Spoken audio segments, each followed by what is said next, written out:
Hello बच्चों, welcome my YouTube channel.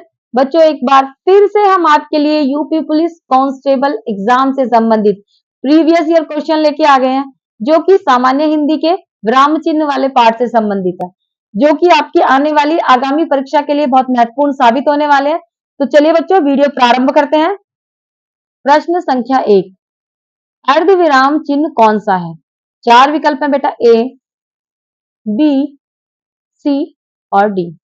तो चलिए बेटा देखते हैं। देखिए, अर्धविराम कौन सा होता है बेटा? जब हमें पूर्ण विराम से कम और अल्प विराम से थोड़ा अधिक रुकना पड़ता है, तो उस चिन्ह को हम अर्धविराम कहते हैं। ठीक है बेटा, आपका ए विकल्प बिल्कुल सही है। एक पॉइंट और दूसरा पॉइंट थोड़ा सा ऐसा करके करेंगे तो ये हमारा बनता है अर्धविराम। अब बाकी ऑप्शन के बारे में बात करते हैं। बी विकल्प, ये है बेटा आपका विस्मय आदि बोधक चिन्ह। विस्मय विस्मय आदि बोधक चिन्ह, जो आपके मन के भावों को व्यक्त करने के लिए लगाया जाता है। ठीक है, यदि किसी वाक्य के आगे ये वाला चिन्ह लगा होगा तो व्यक्ति समझ जाएगा वाक्य के अनुसार कि आप दुख में हैं या खुशी में हैं। फिर आपने वाक्य कैसा भी बोल रखा है, आपने कहा हाँ मैं तो बहुत खुश हूं, और उसके बाद आपने ये विस्मय आदि बोधक लगा दिया, तो बेटा उसे पता चल जाएगा कि आप कमेंट कर रहे हैं, आप सुख में नहीं है, आप दुख में है। ये है आपका डी, है आपका प्रश्नवाचक चिन्ह। प्रश्नवाचक चिन्ह, ठीक है बेटा। और ये सी है आपका पूर्ण विराम। पूर्ण विराम, जब आपकी बात खत्म हो जाती है तो आप ऐसे करके एक लाइन खींच देते हैं, जिसे आप कहते हैं पूर्ण विराम।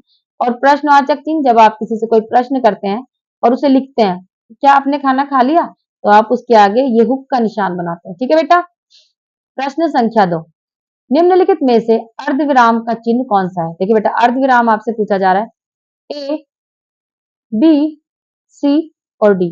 मैंने आपको पीछे भी बताया था कि एक बिंदु और दूसरा बिंदु ऐसे करके ऐसे करेंगे तो ये अर्धविराम बन जाता है। जहां आपको पूर्ण विराम से कम और अल्प विराम से ज्यादा रुकना पड़े उसे हम अर्धविराम कहते हैं। और ये आपका हमेशा याद रखेंगे, अर्धविराम। ठीक है बेटा, ये अर्धविराम का चिन्ह है। ये आपका योजक चिन्ह है। ठीक है, योजक, जब आप ऐसे करके दो शब्दों के बीच में ऐसे करके एक छोटी सी लाइन खींचते हैं, योजक चिन्ह। ये आपका निर्देश चिन्ह है। योजक चिन्ह में और निर्देश चिन्ह में क्या फर्क होता है बेटा? योजक चिन्ह में छोटी लाइन और निर्देश चिन्ह में बड़ी लाइन खींचते हैं। ठीक है बेटा। ये आपका विवरण चिन्ह है। विवरण चिन्ह,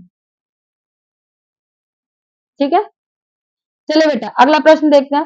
प्रश्न संख्या 3, निम्नलिखित में योजक चिन्ह कौन सा है? हमने आपको बताया था, इसमें चार विकल्प है बेटा, ए, बी, सी और डी।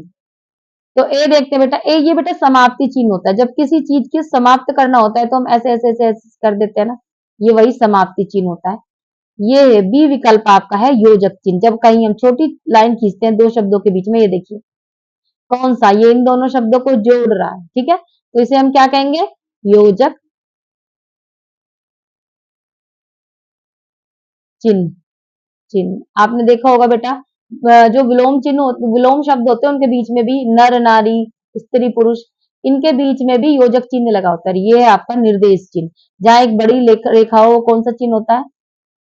निर्देश चिन्ह। ठीक है बेटा। और यह है आपका प्रश्न सूचक चिन्ह। प्रश्न सूचक चिन्ह, ठीक है बेटा। एक हुक की आकृति का जहां भी हो वो प्रश्न सूचक चिन्ह है।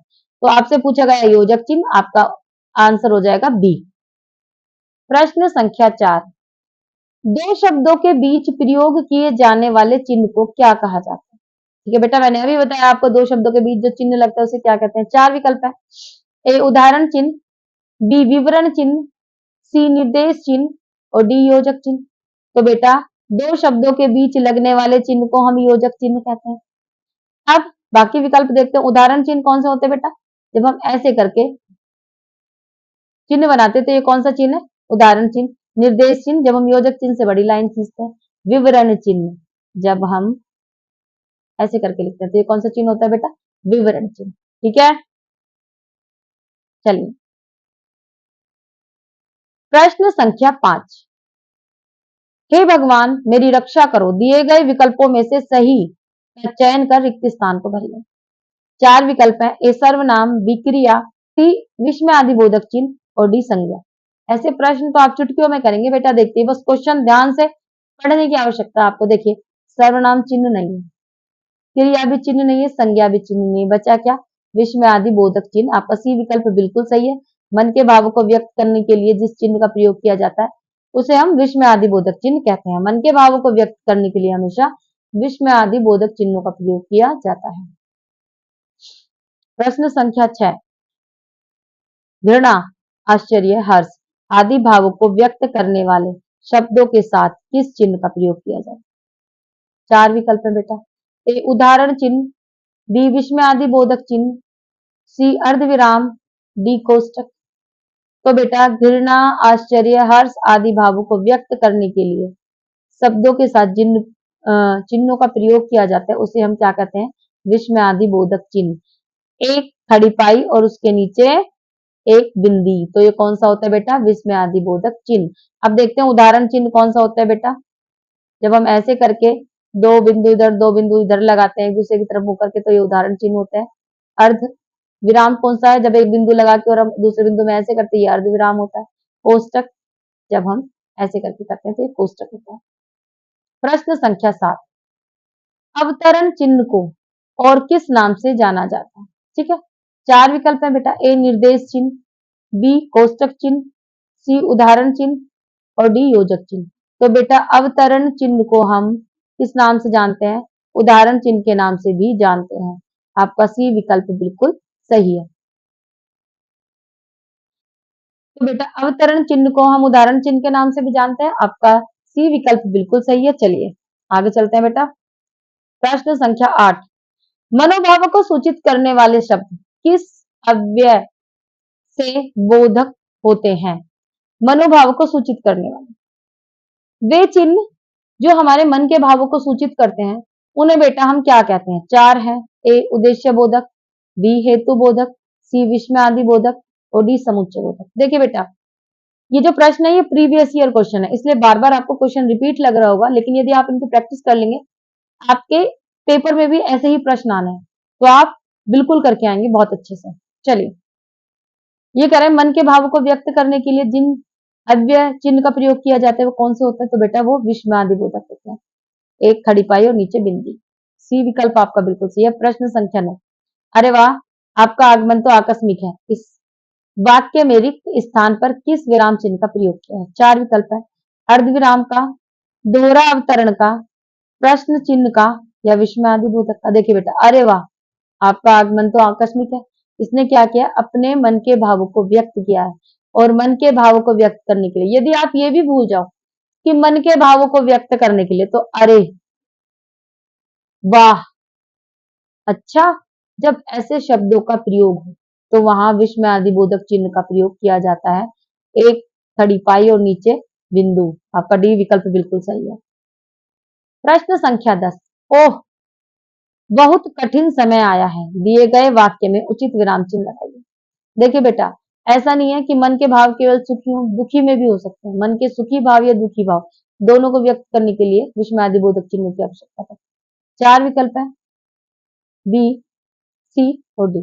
तो बेटा हमने आपको बताया विस्मय आदि बोधक चिन्ह कौन से होते हैं? एक खड़ी पाई और नीचे बिंदु, ये विस्मय आदि बोधक चिन्ह। ओ के बाद यहाँ पे ये आ जाएगा। ठीक है बेटा, चलिए देखते हैं। ओ के बाद यहाँ बिंदु आ जाएगा। चलिए देखते हैं बेटा ये क्या है? ये प्रश्नवाचक है। ये क्या है? ये उदाहरण चिन्ह है। और ये अल्प विराम है। जब हुक का निशान हो तो बेटा प्रश्नवाचक, प्रश्नवाचक। ठीक है, ये उदाहरण चिन्ह और ये अल्प विराम। ठीक है बेटा, चलिए प्रश्न संख्या 11, इसमें से विस्मयादि बोधक चिन्ह कौन सा है? देखिए बेटा 4 विकल्प है, ए, बी, सी और डी। तो एक खड़ी पाई और नीचे बिंदु, बी विकल्प आपका बिल्कुल सही है। ठीक है बेटा, ये क्या है? ये प्रश्नवाचक चिन्ह है, हुक का निशान। जब भी हुक का निशान बनाओ प्रश्नवाचक चिन्ह। ठीक है, ये क्या है? पूर्ण विराम। पूर्ण विराम समझ गए? जब भी एक खड़ी पाई हो वहां पे बेटा पूर्ण विराम। और ये क्या है, ये आपका अर्धविराम है, अर्धविराम। अर्धविराम क्यों है बेटा ये, क्योंकि एक बिंदु और नीचे का जो बिंदु है उसे थोड़ा सा आगे बढ़ा दिया गया है, तो ये क्या है आपका, ये है बेटा आपका अर्धविराम। प्रश्न संख्या 12, अरे तुम आ गए, इसमें अरे के बाद कौन सा चिन्ह प्रयोग किया गया है, आश्चर्य की बात हो रही है, अरे आ गए तुम, वो सरप्राइज हो गया उसके आने से। चार विकल्प है बेटा, ए विस्मयादि बोधक चिन्ह, बी योजक चिन्ह, सी प्रश्नवाचक चिन्ह और डी पूर्ण विराम। तो बेटा ये देखिए हमने क्या बताया था आपको, जब कोई अपने मन के भाव को व्यक्त करे तो विस्मयादि बोधक चिन्ह लगाया जाता है, एक खड़ी पाई और नीचे बिंदु। ठीक है बेटा, आपको पता ही है बाकी इन सब के बारे में। ये योजक चिन्ह होता है, हम पीछे बता चुके हैं, ये प्रश्नवाचक हुक का निशान होता है, ठीक है, और ये पूर्ण विराम एक खड़ी पाई। प्रश्न संख्या 13, तुम्हें पाकर कितना आनंद आ गया, इस वाक्य में उचित विराम चिन्ह कौन सा है।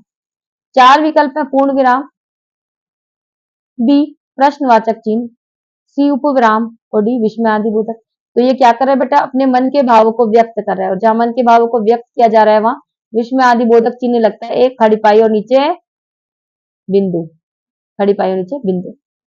अगला प्रश्न देखते हैं, प्रश्न संख्या 14, प्रश्नवाचक और विस्मयादि बोधक को छोड़कर सभी वाक्यों के अंत में क्या प्रयुक्त होता है। देखिए बेटा चार विकल्प है, ए अल्प विराम, बी पूर्ण विराम, सी कॉमा चिन्ह, डी योजक चिन्ह।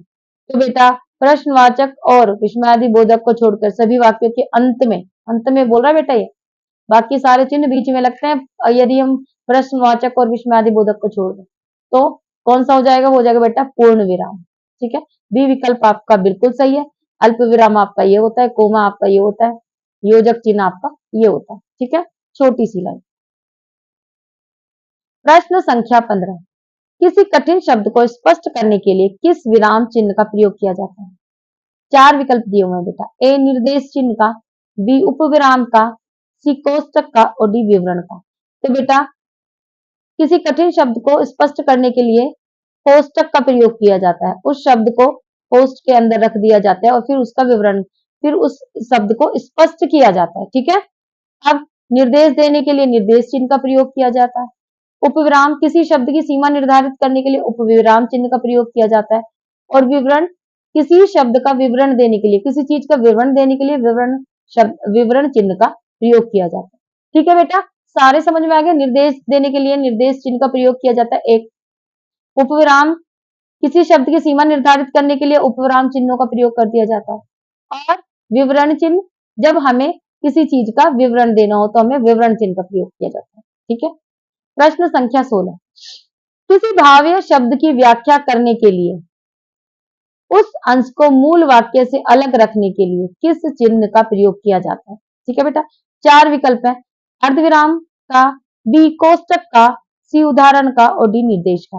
तो बेटा किसी भाव्य शब्द की व्याख्या करने के लिए उस अंश को मूल वाक्य से जब अलग किया जाता है तो उसे कोष्टक के अंतर्गत रख दिया जाता है, कोष्टक के अंतर्गत रख दिया जाता है। अर्धविराम बेटा आपका ये होता है, उदाहरण चिन्ह आपके ये होते हैं और निर्देश आपका ये होता है। ठीक है, प्रश्न संख्या 17, निम्नलिखित में समानता सूचक चिन्ह कौन सा है। चार विकल्प है बेटा, ए बी सी और डी। देखिए बेटा चार बराबर, आपने गणित में पढ़ा होगा किसी भी चीज को x बराबर y, यही होता है ना, x बराबर y। तो ये जो बराबर का चिन्ह है ये दोनों को बराबर बताता है, ये इसके बराबर है, कोई किसी से छोटा नहीं है। तो बराबर का चिन्ह बेटा कौन सा है हमारा, समानता। समानता मतलब बराबर दिखाना, दोनों चीज को समान बताना, ये इसके समान है, ये इसके समान है, यानी कि दोनों, ना कोई किसी से बड़ा है ना छोटा। तो वो कौन सा चिन्ह होता है बेटा, ए विकल्प। जब दो पड़ी हुई लाइनें आपके सामने हैं तो वो कौन सा होता है, बराबर का चिन्ह। प्रश्न संख्या 18, निम्नलिखित में निर्देश चिन्ह कौन सा है। निर्देश चिन्ह, जब आपको निर्देश दिए जा रहे बेटा तो वो चिन्ह कौन सा होता है, ए बी सी और डी। तो बेटा ये देखिए निर्देश चिन्ह है आपका ए, हमने आपको बताया था, योजक चिन्ह एक लाइन और निर्देश चिन्ह एक बड़ी लाइन, ये योजक चिन्ह ये निर्देश चिन्ह, याद रहेगा, योजक चिन्ह छोटी और निर्देश चिन्ह बड़ी। योजक चिन्ह दो शब्दों के बीच में लगता है, निर्देश चिन्ह किसी चीज को निर्देश देने के लिए, एक शब्द खींचा और उसके लिए निर्देश देने के लिए। ये देखिए बेटा इसमें ये नया आया है, ये क्या है, त्रुटि सूचक चिन्ह, त्रुटि, सॉरी त्रुटि सूचक चिन्ह। ठीक है बेटा, कैसे मैंने लिखा राम खाना खा लिया, बाद में मुझे याद आया सेंटेंस पढ़ने के बाद कि अपूर्ण है, मैंने फिर लिखा नहीं और यहाँ पे ये लगा दिया क्योंकि यहाँ पे जगह नहीं है। जब हमने लिख दिया, यहाँ मैंने जगह छोड़ दिया, लेकिन जब हमने लिख दिया पूरा सेंटेंस लिख देंगे हम, उसके बाद नहीं तो हम ये वाला चिन्ह लगाएंगे। ये बेटा आपका त्रुटि सूचक चिन्ह होता है। प्रश्न संख्या 19, जब किसी पद की व्याख्या करनी हो या उसके संबंध में विस्तार से कुछ कहना हो तो इसमें इनमें से किस विराम चिन्ह का उपयोग किया जाएगा। ठीक है बेटा, जब किसी पद की व्याख्या करनी हो या उसके संबंध में विस्तार से कुछ कहना हो तो इनमें से किस विराम चिन्ह का प्रयोग किया जाएगा। चलिए बेटा देखते हैं, ए बी सी और डी। तो बेटा इनमें से विवरण चिन्ह का प्रयोग किया जाएगा। ये हमारा विवरण चिन्ह होता है। ठीक है, अब ये क्या है, ये आपका अल्प विराम है, ये आपका उपविराम है और ये आपका बराबर का चिन्ह है। ठीक है बेटा, समानता का चिन्ह याद रहेगा। ये क्या है, अल्प विराम, अल्प विराम, ये उपविराम। ठीक है, उपविराम बेटा सीमा निर्धारित करने के लिए होता है किसी चीज की। ये समानता का चिन्ह, ये विवरण चिन्ह, किसी चीज का विवरण करने के लिए विवरण चिन्ह का प्रयोग किया। प्रश्न संख्या 20, पूर्ण विराम के स्थान पर एक अन्य चिन्ह भी प्रचलित है, इसमें से वह चिन्ह कौन सा है। चार विकल्प है, ए अर्धविराम, बी योजक चिन्ह, सी विवरण चिन्ह और D football full stop. Sorry, A अर्धविराम तो है नहीं बेटा। ठीक है, क्योंकि ये शब्द के बीच में लगता है। योजक चिन्ह भी नहीं है, ये दो शब्दों के बीच में लगाया जाता है। ये आपका अर्धविराम होता है, ये आपका योजक चिन्ह होता है, दो शब्दों के बीच में लगाया जाता है। पोस्ट में नहीं होता है, बस दो शब्दों के बीच में लगाया जाता है। विवरण चिन्ह होता है बेटा, ये आपका किसी चीज का विवरण के लिए। फुल स्टॉप क्या होता है, ये हमारा पूर्ण विराम होता है और ये इनका फुल स्टॉप होता है। इंग्लिश में फुल स्टॉप का प्रयोग किया जाता है बेटा, सेंटेंस कंप्लीट होने के बाद जब हमारा सेंटेंस कंप्लीट होता है तो ऐसे करके लगा देते हैं, उसे हम क्या कहते हैं, उसे हम फुल स्टॉप कहते हैं। तो आपका डी विकल्प बिल्कुल सही है। प्रश्न संख्या 21, उपविराम का चिन्ह इनमें से कौन सा है। ठीक है बेटा, चार विकल्प है, ए बी सी और डी। तो बेटा देखते हैं हम उपविराम का चिन्ह कौन सा है। ए विकल्प, मैंने हमेशा बताया ये दो आपका उपविराम का चिन्ह होता है और उपविराम किसी शब्द की सीमा निर्धारित करने के लिए प्रयोग किया जाता है। ठीक है बेटा, प्रश्न संख्या 22, उपविराम का प्रयोग इनमें से किस वाक्य में हुआ है। देखिए बेटा, अभी हमने आपको बताया इन चिन्हों पे आपको ध्यान देना है कि इनमें से कौन सा उपविराम है। ठीक है, मिस्र बंधु तीन है, गणेश बिहारी, श्याम बिहारी, सुखदेव बिहारी। बी मिस्र बंधु तीन है, गणेश बिहारी, श्याम बिहारी, सुखदेव बिहारी। सी मिस्र बंधु तीन है, गणेश बिहारी, श्याम बिहारी, सुखदेव बिहारी। डी मिस्र बंधु तीन है, गणेश बिहारी, श्याम बिहारी, सुखदेव बिहारी। तो देखिए बेटा, ये कह रहे उपविराम, हमने आपको क्या बताया था, उपविराम के चिन्ह ये होते हैं। देखिए बेटा ये लगा हुआ, तो आपका बी विकल्प बिल्कुल सही है।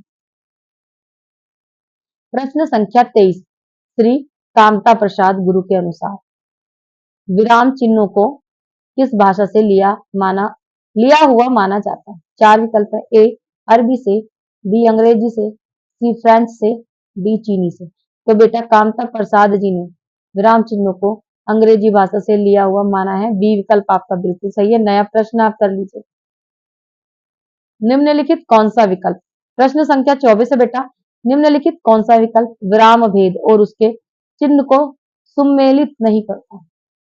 चार विकल्प है, आपको क्वेश्चन ध्यान से पढ़ना बेटा। ये क्या कर ये कह रहा है कि इनमें से कौन सा विकल्प है जो विराम भेद और उसके चिन्ह को, ये विराम भेद है बेटा लिखे हुए और ये इसके चिन्ह है। तो ऐसा कौन सा चिन्ह है जो यहाँ लिखा हुआ है, पूर्ण विराम का चिन्ह, अल्प विराम का चिन्ह, योजक चिन्ह, उदाहरण चिन्ह। ये आपसे पूछना चाह रहे हैं बेटा कि वो कौन सा चिन्ह है जो लिखा हुआ कुछ और है, चिन्ह दूसरा लगा है। ठीक है बेटा, तो पूर्ण विराम करेक्ट है, अल्प विराम भी सही है, उदाहरण भी सही है। जो आपका योजक चिन्ह ये नहीं होता, योजक चिन्ह बेटा ये होता है, ये। ठीक है, और ये बड़ा वाला निर्देश। ठीक है, तो आपका सी विकल्प बिल्कुल सही है, क्योंकि क्वेश्चन में पूछ रहा है कि कौन सा ऐसा विकल्प है जहां लिखा कुछ है और चिन्ह दूसरा लगा हुआ है। ठीक है, चलिए अगला प्रश्न देखते हैं।